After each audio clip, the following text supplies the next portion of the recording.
Hey guys, my name is Vishal and अभी आप देख रहे हो टेकी नॉर्म। सो गाइस, आज की जो हमारी वीडियो है वो हमारी पाइथन प्रोग्रामिंग लैंग्वेज के ऊपर होने वाली है एंड आज का हमारा चैप्टर 4 होगा एंड आज हम बात करेंगे वेरिएबल्स के बारे में ही। लेकिन अगर आपने अभी तक हमारा चैप्टर 3 नहीं देखा है तो पहले जाकर आप उसको देखिए, देन आप दोनों चैप्टर्स को आपस में रिलेट कर पाओगे। तो गाइस, चैप्टर 3 में ऑलमोस्ट मैंने सब कुछ समझा दिया था वेरिएबल्स के बारे में। तो आज मैं आपको बताऊंगा कि हम वेरिएबल्स किस किस मेथड से डिफाइन कर सकते हैं। तो guys, we can define the variables by two method. Means हम वेरिएबल्स को दो मेथड से डिफाइन कर सकते हैं। पहला मेथड होता है फिक्स्ड वैल्यू। अब फिक्स्ड वैल्यू वो वैल्यू होती है जहां पर हम एक वेरिएबल डिफाइन करते हैं एंड उसकी वैल्यू को पहले ही इसमें स्टोर करवा देते हैं। जैसे कि लेट्स सपोज हमने एक वेरिएबल डिफाइन करा x, उसमें हमने उसकी वैल्यू पहले ही स्टोर करवा दी। जैसे कि हमने स्टोर करवा दिया 10 या फिर हमने 11 करवा दिया या फिर हमने उसमें कोई स्ट्रिंग वैल्यू स्टोर करवा दी या कोई बूलियन वैल्यू स्टोर करवा दी या फिर हमने उसमें कोई फ्लोट वैल्यू स्टोर करवा दी। एंड दूसरा मेथड होता है हमारा एक्सेप्ट वैल्यू। एक्सेप्ट वैल्यू में क्या होता है कि हम पहले एक वेरिएबल डिफाइन करते हैं, देन उसकी जो वैल्यू होती है वो हम उसमें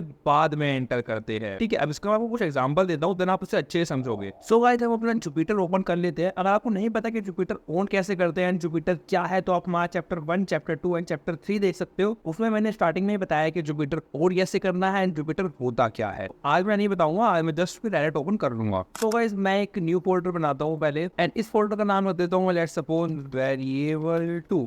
ठीक है, तो मैंने आपको बताया था कि हम वेरिएबल दो तरीके से डिफाइन कर सकते हैं। Variable can be defined by two methods. तो हमारा पहला मेथड हो गया fixed value and second method हो गया एक्सेप्ट वैल्यू। तो सबसे पहले हम बात करते हैं कि फिक्स्ड वैल्यू क्या होती है। एग्जांपल हो फिक्स्ड वैल्यू। तो लेट्स सपोज मैंने एक वेरिएबल डिक्लेयर करा x एंड उसमें मैंने एक वैल्यू स्टोर करवा दी 10 एंड मैंने यहाँ पे प्रिंट करवा दिया x। फिफ्थ आंसर आ जाएगा, ऊपर से 10 आ जाएगा। लेकिन यहाँ पर क्या हुआ कि मैंने वैल्यू पहले ही उसमें स्टोर करवा दी। मीन्स हमने पहले डिक्लेयर कर दिया कि x की वैल्यू 10 है। या फिर लेट्स सपोज मैंने पहली वैल्यू डिक्लेयर करवा दी कि x की वैल्यू एक फ्लोट वैल्यू रहेगी, मीन्स 10.6 मैंने वैल्यू रहेगी। ऐसे फैक्टर करा तो वैल्यू आ गई 10.6। या फिर मैंने x की वैल्यू कोई स्ट्रिंग वैल्यू ले ली, जैसे कि मैंने यहाँ पे लिख दिया विशाल एंड देन शिफ्ट फैक्टर किया तो आपकी वैल्यू आ गई। ठीक है, अब हम एग्जांपल लेते हैं एक्सेप्ट वैल्यू का। So example of accept value, example of accept value. अब इसमें गाइस क्या होता है कि हम वैल्यू को बाद में एंटर करवाते हैं। मींस हम पहले एक वेरिएबल डिक्लेयर कर देते हैं, देन उसमें हम एक फंक्शन लगाते हैं, देन उसके बाद वैल्यू को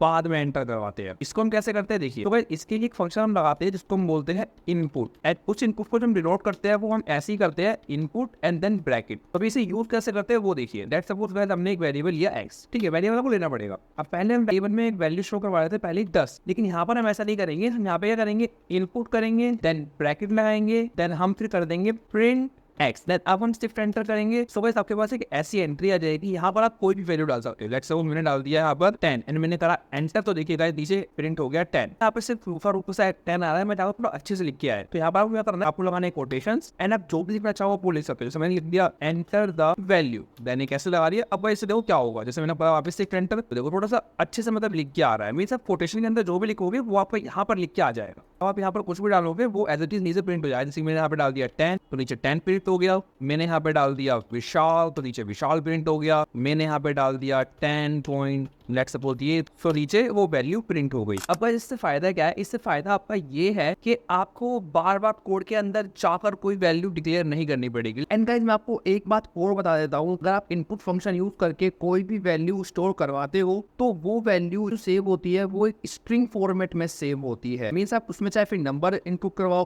कोई बूलियन वैल्यू इनपुट करवाओ या फिर कोई फ्लोट वैल्यू इनपुट करवाओ, वो सेव होगी एज ए स्ट्रिंग ही। तो इसको हम चेंज कैसे करते हैं चलिए देखते हैं। तो गाइस, आप देख सकते हो लेट्स सपोज मैंने एक यहाँ पे वेरिएबल डिक्लेयर कर दिया x। ठीक है, इससे मैंने यहाँ पे लगा दिया इनपुट एंड देन मैंने लिखा एंटर द नंबर एंड मैंने नीचे जो है प्रिंट करवा दिया x को एंड मैंने करा शिफ्ट एंटर, तो मैंने एक नंबर एंटर करा लेट्स सपोज 10 एंड मैंने कर दिया एंटर। तो देखिए गाइस, आपका 10 आ गया। लेकिन अब इसका हम डेटा टाइप चेक करेंगे तो हम लिखेंगे type x and then guys अब वहाँ पे 10 लिखेंगे, देन एंटर करवाएंगे तो देखिए नीचे टाइप क्या आ रहा है, स्ट्रिंग, जबकि 10 हमारा एक नंबर है। सो गाइस, इसका डेटा टाइप क्या आ रहा है, वो आ रहा है स्ट्रिंग। अब इसमें हमें करना क्या है कि बेसिकली इसको ठीक करने के लिए हम क्या करेंगे, लेट्स सपोज हमने कोई भी वेरिएबल डिक्लेयर करा, देन इक्वल टू हमने लगाया एंड हमने लिख दिया इनपुट। अब गाइस यहाँ पे करना पड़ेगा, आपको सबसे पहले स्टार्टिंग में आना पड़ेगा एंड आपको लगाना पड़ेगा इंट। अगर आपको इंट में वैल्यू चाहिए तो आपको इंट, देन ऐसे आपको ब्रैकेट लगाना पड़ेगा। अगर आपको वैल्यू चाहिए फ्लोट में तो आपको फ्लोट पहले लिखना पड़ेगा, स्ट्रिंग ये बाय डिफॉल्ट रहता ही है। एंड अगर आपको वैल्यू बूलियन में चाहिए तो आपको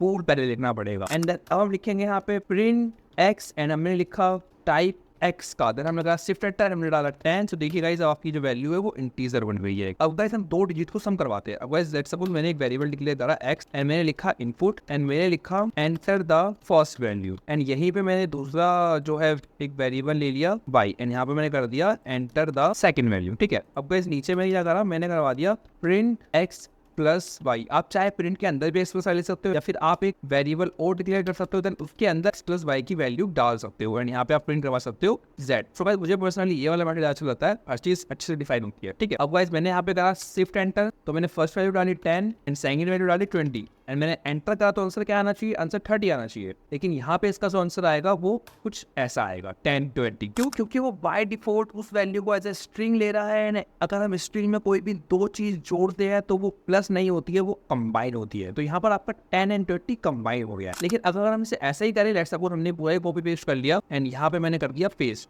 अब यहाँ पे हम इसे ऐसा कर दे कि यहाँ पे हम एक इंटीजर लगा दे, इंटीजर ब्रैकेट एंड इस वाले इंटीजर का ब्रैकेट यहाँ पे हो गया क्लोज। देन यहाँ पे जो हमने लगा दिया एक इंटीजर एंड इस वाले इंटीजर का ब्रैकेट हो गया यहाँ पे क्लोज। एंड अब हम करें शिफ्ट एंटर, देन हम एक वैल्यू डालेंगे 10 एंड 20 एंड गाइस अब देखिए आंसर क्या आता है, आंसर आता है 30, क्योंकि हमने उसका डेटा टाइप ऊपर से ही चेंज कर दिया। लेट्स सपोज मैंने एक वेरिएबल लिया स्टूडेंट नेम, यहाँ पे मैंने डाल दिया input enter the student name and guys पीछे मैंने लिया स्टूडेंट रोल नंबर। ठीक है, एंड यहाँ पे मैंने डाल दिया इंटीजर, क्योंकि रोल नंबर आपका एक नंबर ही होता है, 1 2 3 4 5 6 ऐसे होता है। तो यहाँ पे मैंने डाल दिया इंटीजर, दैट इंटीजर का bracket open and close. Then उसके बाद इनपुट, इनपुट का bracket open and close and input के अंदर मैंने डाल दिया एंटर द रोल नंबर। ठीक है, एंड गाइस नीचे मैंने कोई वेरिएबल लिया स्टूडेंट मार्क्स। अब स्टूडेंट मार्क्स आपकी बेसिकली फ्लोट वैल्यू में हो सकते हैं, तो यहाँ पे मैंने डाल दिया फ्लोट, देन इसका bracket open and close, then लिख दिया इनपुट एंड इसका bracket open and close and यहाँ पे मैंने डाल दिया एंटर द मार्क्स। अब नीचे मैं एक बूलियन वैल्यू पे ले लेता हूँ, जैसे कि मैंने स्टूडेंट एक्टिवेशन एंड यहाँ पे मैंने डाल दिया बूट एंड इसका bracket open and close and यहाँ पे मैंने डाल दिया input then bracket and close and डाल दिया मैंने एंटर द स्टूडेंट एक्टिवेशन। अब गाइस नीचे मैंने क्या करा, प्रिंट करवा लिया, पहले स्टूडेंट नेम प्रिंट करवा लिया, मैंने प्रिंट करवा लिया स्टूडेंट रोल नंबर, मैंने प्रिंट करवा लिया स्टूडेंट मार्क्स एंड ऐसे ही मैंने करवा लिया print student activation. And guys अब हम शिफ्ट एंटर करेंगे, लेकिन यहाँ पे हम अपनी अकॉर्डिंग डाल सकते हैं। जैसे मैंने डाल दिया स्टूडेंट का नाम राम, एंटर करा तो रोल नंबर आया, रोल नंबर डाल दिया मैंने 23, एंटर करा अब आया मार्क्स, मार्क्स मैंने डाल दिया जैसे कि 60.65, एंटर करा एंड एक्टिवेशन डाल दिया मैंने ट्रू एंड मैंने करा एंटर। तो गाइस देखिए नीचे उसकी पूरी वैल्यू आ गई। सो गाइस आज की वीडियो को सिर्फ इतना ही। आई होप आपको वीडियो अच्छी लगी हो एंड गाइस अगर आपको वीडियो अच्छी लगी है, इन्फॉर्मेटिव लगी है, तो ये वीडियो शेयर कर दो अपने उस फ्रेंड को जो काफी लंबे टाइम से वो प्रोग्रामिंग लैंग्वेज सीखने की कोशिश कर रहा है। एंड ऐसी मोर इंटरेस्टिंग वीडियोस के लिए फॉलो एंड सब्सक्राइब कर लो ताकि नो, सो तब तक के लिए बाय बाय, मिलते हैं अपनी नेक्स्ट वीडियो में।